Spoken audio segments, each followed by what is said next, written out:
Assalamualaikum warahmatullahi wabarakatuh. Balik lagi di Dot Channel teman-teman. Semoga teman-teman sehat selalu.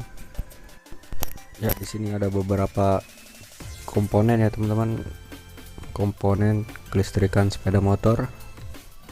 Sebelum kita memulai untuk merangkai beberapa komponen ini, baiknya kita mengenali fungsi masing-masing komponen ini ya teman-teman, agar mempermudah untuk merangkainya teman-teman ya. Ya, komponen pertama di sini adalah sebuah spool teman-teman. Ini jenis spool DC yang mengeluarkan dua kabel ya teman-teman. Untuk DC, untuk kabel yang berwarna putih berfungsi untuk arus pengisian ya teman-teman, dan yang kuning sebagai arus untuk lampu teman-teman ya. Ya, di sini fungsi kiprok adalah untuk menyetabilkan arus yang besar dari sebuah spool teman-teman. Setelah arus stabil, maka disalurkan menuju pengisian dan ke lampu teman-teman ya. Dan pada sepeda motor ada dua jenis rangkaian lampu ya teman-teman. Ada yang menggunakan AC teman-teman, dan ada yang menggunakan DC. Nah, dimana cara membedakan AC dan DC teman-teman?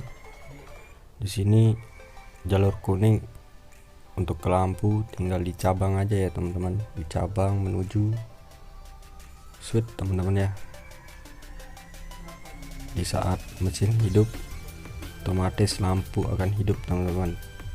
Nah, sedangkan untuk DC, saat kunci kontak on lalu saklar posisi on ke lampu teman-teman, lampu akan hidup sebelum mesin menyala teman-teman ya, karena menggunakan arus pada aki teman-teman.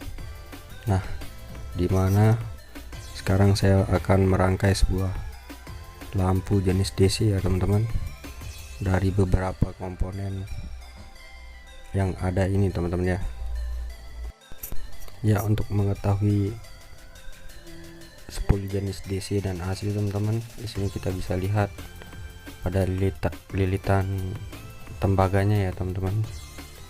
Untuk jenis DC, lilitan tembaganya menggunakan lilitan yang besar ya teman-teman, dan kabel yang dikeluarkan cuma dua ya teman-teman, dan untuk groundnya langsung menempel pada mesinnya ya teman-teman. Untuk mengetahui spool jenis AC, kita bisa lihat spoolnya, dimana ada satu kumparan yang menggunakan kawat kecil ya teman-teman untuk pengapian menuju CDA. Itu adalah spool jenis AC teman-teman ya. Nah, di sini ada kabel berwarna merah teman-teman, dimana kabel ini berfungsi untuk pengisian ya teman-teman. Kabel putih yang dari spool teman-teman masuk ke kiprok, lalu arusnya disaring teman-teman ya, lalu dikeluarkan menuju kabel merah teman-teman ya. Nah, kerusakan pada sepeda motor sering terjadi hilangnya pengisian teman-teman ya, atau aki tidak terisi. Di sini penyebabnya bisa di kiprok atau spoolnya teman-teman.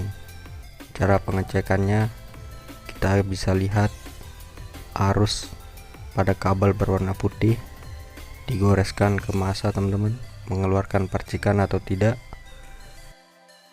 Jika kabel berwarna putih mengeluarkan arus, otomatis spoolnya masih bagus teman-teman ya.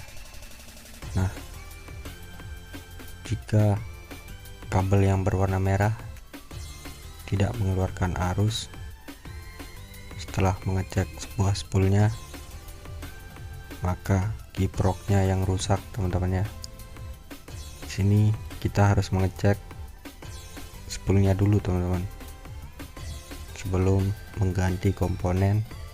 Nah, untuk kabel kuning kita bisa mengecek dengan cara ngecek massa pada kiproknya teman-teman ya, dan mengecek besarnya arus yang keluar teman-teman. dari kabel kuning. Jika melebihi dari 12 volt atau arus yang besar teman-teman, dia bisa menyebabkan lampu terputus atau langsung mati teman-teman ya. Di sini otomatis kiproknya yang rusak atau masanya yang longgar teman-teman.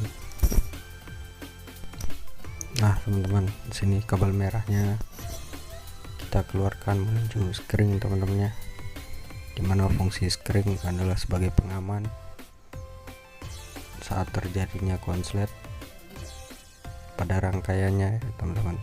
Dia akan memutuskan arus dengan otomatis teman-teman, dan tidak menyebabkan komponen lainnya rusak atau kabel-kabelnya terbakar teman-teman ya. Fungsi skring sangat penting teman-teman. Setelah keluar dari skring, lalu masuk menuju kunci kontak ya teman-teman, dimana fungsinya kunci kontak adalah sebagai switch untuk on atau off ya teman-teman. Nah teman-teman, di sini dimana kabel kontak sudah mengeluarkan arus ya teman-teman. Saat posisi on, maka arus akan masuk menuju pemakaian ya teman-teman. Di sini ada sebuah saklar 3 mode ya teman-teman, berfungsi sebagai pembagi untuk mematikan lampu dan menghidupkan lampu dekat dan jauh teman-teman.